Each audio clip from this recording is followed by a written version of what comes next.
कि अब जंग में ईरान ने लीड बना ली है। ये जो जहाज ठोके हैं पेट्रियट सिस्टम के ऊपर मिसाइल गिरी है। ये तमाशा रूस भी देख रहा है, चीन भी देख रहा है और हंसी उड़ाई जा रही है डिप्लोमेटिक सर्कल में कि ये अपने बड़ा दम भरते थे पेट्रियट और थार्ड का, ऊपर मिसाइल मारी गई है। साहब सीधी सीधी मिसाइल गिरी है, पेट्रियट और थार्ड सिस्टम तबाह हो गए। और इतना बड़ा नुकसान हुआ इस जंग का, सबसे बड़ा नुकसान हुआ। यही वजह है डोनाल्ड ट्रंप पीछे हटा है, वरना पीछे नहीं हटता। बैठक होती है व्हाइट हाउस में, मैं आपको एक वीडियो में पहले भी बता चुका हूं। व्हाइट हाउस में बैठक हुई, पीट हेग्सेट शामिल थे उसमें, डैन केन्स शामिल थे, अमेरिका के तमाम अधिकारी शामिल थे। उसमें बताया गया कि जो नुकसान हुआ है और कैसे पेट्रियट और थार्ड सिस्टम मिसाइल्स खत्म हो रही है। सिर्फ 900 मिसाइल्स बची है अमेरिका के पास। एक महीना में सिर्फ 20 मिसाइल बन पाती हैं, और जिस तेजी के साथ ईरान हमले कर रहा है तो उसमें तो एक महीने के अंदर पूरा डिफेंस सिस्टम ही खत्म हो जाएगा। इसलिए रुके ये हमला करने से। और दूसरी चेतावनी आ गई है ईरान की तरफ से कि नेटो के जितने बेसेस है सबको ठोका जाएगा, चाहे वो तुर्की में हो, चाहे इटली में हो, चाहे जर्मनी में हो। मैं आपसे उस पर चर्चा कर चुका हूं, इसलिए इस पर बात नहीं करूंगा। तो ये 6 बेसेस ऐसे हैं नेटो के जहां पर न्यूक्लियर वेपन्स होने की बात कही जा रही है। वो सब के सब खुर्रमशहर 4 के निशाने पे, और जेलेंस्की को भी जवाब मिलेगा। अभी जो कैस्पियन सी में जहाज जलाया है ईरान का, उसका जवाब जो है वो खुर्रमशहर 4 रेडी है, और वो 5 वाला वर्जन भी जो है वो शायद पहली बार अब यूक्रेन पर ही टेस्ट किया जाए, और वो 100% यूक्रेन को जवाब मिलेगा। आप लिखवा लीजिए, चाहे तो कैस्पियन सागर में जवाब मिलेगा और या फिर जो है सीधा मेनलैंड पे हमले का जवाब मिलेगा।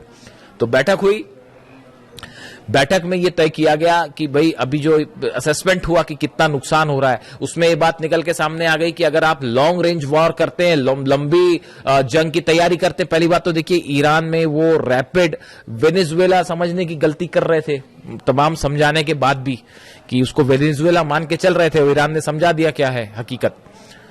अब वो है वॉर स्ट्रेटेजी पूरी तरह से गड़बड़ा गई है। अमेरिका के जो सीनेटर्स हैं अपोजिशन के और जो कांग्रेसमैन है, उनके बयान सुनिए। डोनाल्ड ट्रंप की ऐसी तीखी आलोचना उनके प्रेसिडेंट बनने के बाद से नहीं हुई, और यह कहा जा रहा है कि मिड टर्म पोल हारना तय है डोनाल्ड ट्रंप का।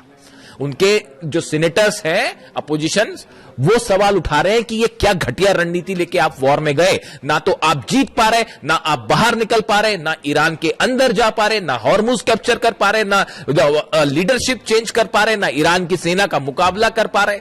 तो कर क्या पा रहे, फिर जंग करने के लिए किस लिए गए थे। हकीकत यह है कि अब इस जंग में ईरान ने जबरदस्त लीड बना ली है। ये उसी दिन तय हो गया था जिस दिन अली खामेनी साहब पे हमला किया गया था। मेरे पे लोग सवाल उठाते थे जिस दिन अली खामेनी साहब का असैसिनेशन हुआ, उसी दिन जो मेरा पहला वीडियो था 28 तारीख को असैसिनेशन के बाद का, उस वीडियो में मैंने कहा था कि आप देखिएगा ईरान ये जंग कभी नहीं हारेगा। और आज 5 महीने बाद आप कहां खड़े हैं, हॉर्मुज के गेट पर जो है वो पहरेदारी करते खड़ी हुई है अमेरिका की सेना। सच है या नहीं बताइए, क्यों नहीं एंटर कर लेते हॉर्मुज में, अंदर एंटर करिए। अबू मेहदी ऐसी मार मारेगी ना कि पर एक भी जहाज नहीं बचेगा। वो जहाज पीछे खींचने पड़ गए। ये जो दूसरे दौर की हवाई फायरिंग करी, इसमें जो फाइटर जेट से हमले किए गए, वो हमले के पहले वो जो जहाज खड़े थे वो पहले आगे खड़े थे, उन सबको पीछे खींचना पड़ गया। वो 1000 किलोमीटर की रेंज के पीछे करना पड़ गया, वरना अबू मेहदी ऐसा मार मारते कि जहाज नहीं बचते। और हॉर्मुज में वो आप देखिए एक टैंकर फिर तबाह हो गया, कल पार करने की कोशिश कर रहा था उस रास्ते से जो कि ईरान ने मना कर रखा है। नीचे माइन लगी हुई है, फट गई माइन, जहाज हो गया तबाह, बाबल मंदेब अलग बंद हो गया है। तो ये कई बार क्या होता है, देखिए जरूरत से ज्यादा घमंड करना, अपने आप को चैंपियन समझना है ना, कि बस हम ही सब कुछ, आज इसको तबाह कर देंगे, कल उसको तबाह कर देंगे, तो एक ना एक दिन शेर को 1.25 शेर जरूर मिलता है। और यहां तो बहुत भारी शेर मिल गया है, मतलब भागने का रास्ता। अब वहां पे प्लानिंग चल रही है, वॉशिंगटन डीसी में व्हाइट हाउस में प्लानिंग चल रही है कि भाई ईरान की जंग से इज्जत बचाते हुए कैसे बाहर निकला जाए। काय की इज्जत बचाओगे साहब, वो चाइना ने आपका एक एक चीज आपकी समझ ली है कि कैसे आपका तोड़ है। F-35 फाइटर जेट का तोड़ क्या है, F-18 का तोड़ क्या है, टॉम हॉक मिसाइल गिर गई और तो और छोड़ दिया। इससे बड़ी बात और क्या होगी। वो ईरान जो मलबा दिखा रहा है टॉम हॉक मिसाइल का, टॉम हॉक मिसाइल को मार के गिरा देने का मतलब आप समझते हो। वो सिर्फ मामला ईरान अमेरिका तक नहीं है। जब टॉम हॉक मिसाइल गिरती है तो चाइना उसकी पूरी पोस्टमार्टम कर डालता। अच्छा, इनकी ये मिसाइल इतनी स्पीड पे चल रही थी, इतनी ऊंचाई पे चल रही थी, इस सिस्टम से मार के गिराया। वो टॉम हॉक मिसाइल का तोड़ उसने निकाल दिया। F-35 जेट अगर गिर रहा है, F-35 जेट अगर तबाह हो रहा है, तो चाइना उसका पूरा एनालिसिस कर ले रहा है कि ये इतने ऊपर जाता है, इतने तेजी से मुड़ता है, इसमें इसको ऐसे टारगेट किया जा सकता है। वो पूरी काट निकाल दी अमेरिका के जितने वेपन्स हैं। आप देख लीजिए हालत क्या है। 18 शिप लेके आप पहरेदारी कर रहे हो, वहां पे खड़े हुए हो, अंदर जाने की आपकी हिम्मत नहीं है। खड़े हुए आप ईरान के दरवाजे पर।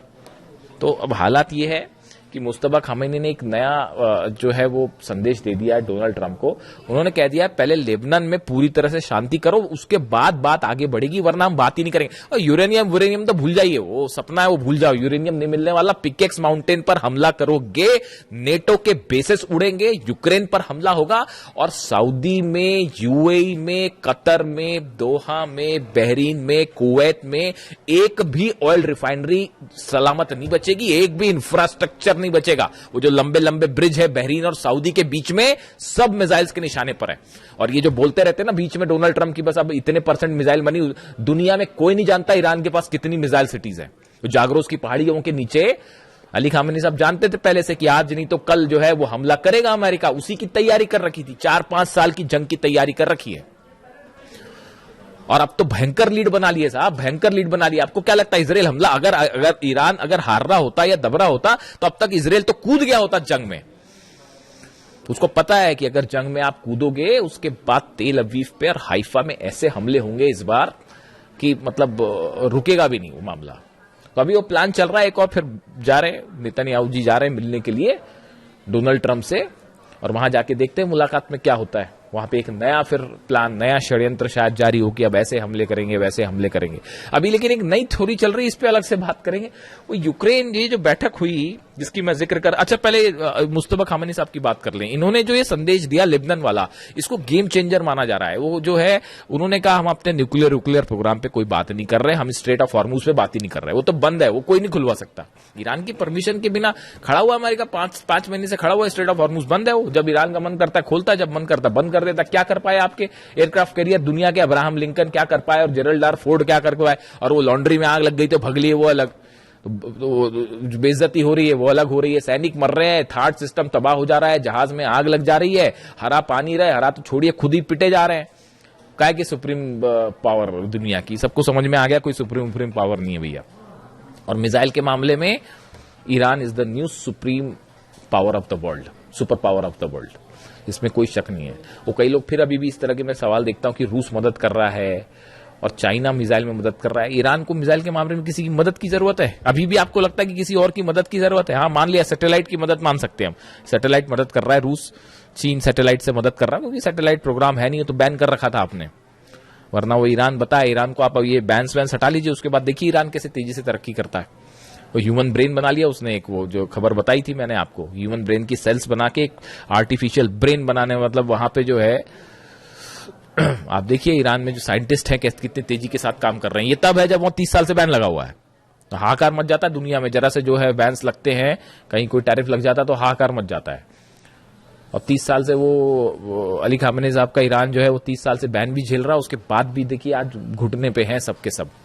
तो अब इन्होंने मुस्तफा खामेनी साहब ने बड़ी प्लानिंग के साथ मामला पूरा लेबनान पे शिफ्ट कर दिया है, और इसका मतलब यह है कि न्यूक्लियर प्रोग्राम पर कोई बात नहीं, बाद में देखा जाएगा, और हॉर्मुज पर कोई बात नहीं, बाद में देखा जाएगा, खोलना है नहीं खोलना, बंद करना क्या करना है। पहले लेबनान में आप ये जो तमाशा चल रहा है लेबनान में हमले करने वाला, इसको बंद करिए पहले, उसके बाद ही आगे बढ़ेगी बात। अब डोनाल्ड ट्रंप ने डिसाइड करना है क्या करना है, यानी फोकस। अब देखिए कहने का मतलब यह है, ये खबर अहम इसलिए है, ईरान ने मन बना लिया है कि अब इनसे जो भी बात होगी नहीं होगी, करना है नहीं करना है, ईरान अपने टर्म पे डिक्टेट करेगा, अपने टर्म पे डिक्टेट करेगा। कोई बात अमेरिका की नहीं मानी जाएगी, ना उनके वो जो बीच वाले हैं बात करने वाले, ना उनकी बात मानी जाएगी। वही होगा जो ईरान तय करेगा, जो अहमद वाहिदी तय करेंगे, और अहमद वाहिदी वही तय करेंगे जो खामेनी साहब बता के गए और जो कासिम सुलेमानी साहब बता के गए। वो कासिम सुलेमानी साहब की जो स्ट्रैटेजी है ना, उसी से जॉर्डन ठोका जा रहा है, और उसी से कुवैत ठोका जा रहा है, उसी से थार्ड और पेट्रियट ठोके जा रहे हैं। इसीलिए नहीं डरते थे डोनाल्ड ट्रंप कासिम सुलेमानी से कि अगर कासिम सुलेमानी होते तो पता नहीं क्या हो गया होता। खुद डोनाल्ड ट्रंप ये कहते हैं पता नहीं कितनी तबाही मचाते हैं, और सही कहते हैं। खैर, तो अब हालात ये है कि डोनाल्ड ट्रंप के सामने नई शर्त रख दी है लेबनान वाली। दूसरी तरफ ये बड़े बड़े जो प्लेन गिराने वाले दावे हैं, इसमें थोड़ा सा टाइम लगेगा सामने आने में। बाबल मंदेब जो है वो पूरी तरह से बंद है, क्लोज्ड।